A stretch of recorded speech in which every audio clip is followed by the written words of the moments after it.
भारतीय संगीत के विकास में भिन्न रियासतों का योगदान। Contribution of various principality states in development of Indian music. Maharaja Mansingh Amer के भाई माधव सिंह ने पुंडरीक विट्ठल को दरबार में आश्रय दिया था। मानव सिंह के प्रोत्साहन के पुंडरीक विट्ठल ने राजमंजरी व राजमाला ग्रंथों की रचना की। इसका अर्थ यह है कि महाराजा मानसिंह के भाई माधव सिंह ने एक व्यक्ति पुंडरीक विट्ठल को अपने दरबार में यानी कि अपने महल में आश्रय दिया था और उन्हीं के प्रोत्साहन के कारण उन्होंने एक विट्ठल जी ने रसमंजरी और रागमाला नाम की ग्रंथों की रचना की थी। संगीत में घराना प्रणाली तानसेन के वश में प्रारंभ हुई मानी जाती है। घराना प्रणाली का मतलब है राष्ट्रीय प्रणाली की जो परंपराओं से वर्षाएं चली आ रही हैं उनको हम घराना प्रणाली कहते हैं। भारतीय संगीत में ये परंपरा चली आ रही वर्षों से तानसेन के वंश से प्रारंभ हुई थी। राज्य में घराना एक विशिष्ट गायन या वादन शैली था। वादन शैली का मतलब है इंस्ट्रूमेंट की एक ग्रुप था, वहाँ पे बहुत सारे इंस्ट्रूमेंट हुआ करते थे। यहाँ पर नृत्य शैली का सूचक भी था, सूचक यानी कि ग्रुप भी था जो गुरु एवं उनके शिष्यों के सहयोग से बनता था। इसका मतलब यह है कि यहाँ पर भारतीय संगीत में बहुत पुरानी परंपराएं थी जो तानसेन के वंश से चली आ रही थी और वहाँ पर नृत्य और गायन की एक ग्रुप था जो गुरुओं की और शिष्यों के सहयोग से चलता था। अब मिर्जा राजा जयसिंह ने अपने शासक काल में हस्ताकार रत्नावली संगीत ग्रंथ लिखकर लोक संगीत के अध्ययन को प्रेरित किया था। मतलब एक मिर्जा नाम के राजा थे जिनके जयसिंह थे। उन्होंने अपने शासनकाल में जब उनका शासन चल रहा था एक हस्तकार रत्नावली नाम का उन्होंने एक ग्रंथ लिखा जिससे उन्होंने अपने संगीत को और प्रेरित किया यानी आगे बढ़ाया। तानसेन भारत के अब तक के सबसे विद्वान संगीतज्ञ हैं। ये ध्रुपद की गौरवाणी के सर्वाधिक ज्ञाता थे। इन्हें ध्रुपद की गौरवाणी की बहुत ही जानकारी थी। स्वामी हरिदास इनके संगीत के गुरु थे। सवाई प्रताप सिंह विद्वान व विद्वानों के आश्रयदाता थे। मतलब वो बहुत ही विद्वान लोगों को अपने आश्रम में जगह दिया करते थे रहने के लिए, जो स्वयं ब्रजनिधि उपमान के काव्य रचयिता। उन्होंने ब्रजनिधि नाम की एक काव्य रचना की हुई थी। उन्होंने संगीतज्ञों व विद्वानों को दरबार में स्थान दिया हुआ था जिससे गंधर्व बाईसी कहा जाता था। अब जो लोग बहुत बड़े बड़े विद्वानों को अपने यहाँ जगह देते थे उनको गंधर्व बाईसी कहा जाता था। इन्होंने दरबारी संगीतज्ञ देवर्षि ब्रजपाल भट्ट के सहयोग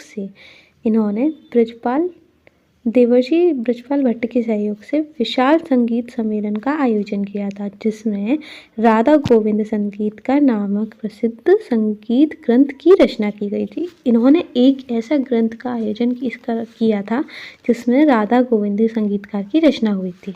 प्रताप सिंह के दरबारी व संगीत गुरु उस्ताद चांद खां ने स्वर सागर, भट्टद्वारकनाथ ने राग चंद्रिका एवं देवर्षि ब्रजपाल ने संगीत सार नामक ग्रंथ लिखे। प्रताप सिंह के दरबार में काव्य गुरु गणपत भारती थे जिन्होंने संगीत सागर ग्रंथ की रचना करी थी। इससे हमें यह सीखने को मिलता है जो यहाँ पर हम ये सीख रहे हैं कि जो प्रताप सिंह नाम के दरबारी थे उन्होंने कई लोगों को अपने इसमें श्रेय दिया था। गुरु उत्साह चांद खां ने स्वर सागर नाम की वहाँ जो संगीतकार रह रहे थे उन्होंने एक गुरु को उस्ताद चांद खां स्वर सागर की रचना करी थी। अब भट्टद्वारकनाथ जी ने राग चंद्रिका की रचना की थी एवं देवर्षि ब्रजपाल ने संगीत सार की रचना करी थी। तो ये सभी लोगों ने वहाँ रह करके एक एक ग्रंथ लिखे हुए थे। अब प्रताप सिंह के दरबार में काव्य गुरु नामक एक व्यक्ति थे जिनका नाम था गणपत भारती थे। उन्होंने संगीत सागर नाम की रचना करी थी। तो ये सारे जो वहाँ के शिष्य और गुरु थे इन लोगों ने रचना की थी। राजा मानसिंह तोमर ग्वालियर शासक एक अच्छे विद्वान व संगीतज्ञ थे। राजा मानसिंह तोमर नाम के जो व्यक्ति थे वो ग्वालियर नगर में राज्य किया करते थे। वहाँ के बड़े ही विद्वान संगीतज्ञ थे।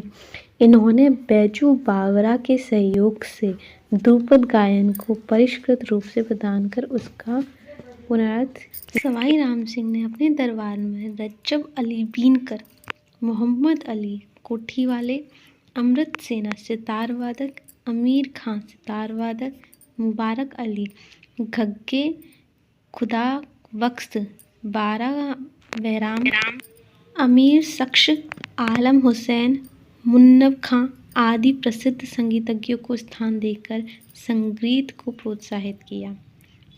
सभी ने मिलकर के संगीत को आगे बढ़ाने में अपना अपना योगदान दिया। जयपुर की प्रसिद्ध मांड गायिका के रूप में बन्नू बेगम प्रसिद्ध है, जो जयपुर की एक प्रसिद्ध गायिका व नर्तकी गौहर जान की पुत्री हैं।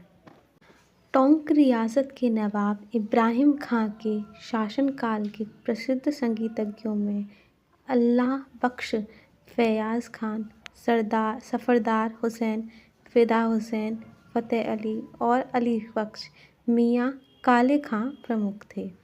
राजस्थानी नाटकों के जनक एवं निर्देशक श्री कन्हैयालाल पवार थे और उड़ियारा ठिकाने के जागीरदारों ने अतरौली उत्तर प्रदेश में आए अनेक संगीतज्ञों को आश्रय दिया। झालावाड़ की भवानी नाट्यशाला राज्य के रंगकर्म जगत की अनुपम धरोहर है। इसका निर्माण भवानी सिंह ने 1921 ईस्वी में करवाया। औरंगजेब के शासनकाल में निष्कासित संगीतज्ञों को आश्रय अलवर रियासत से मिला।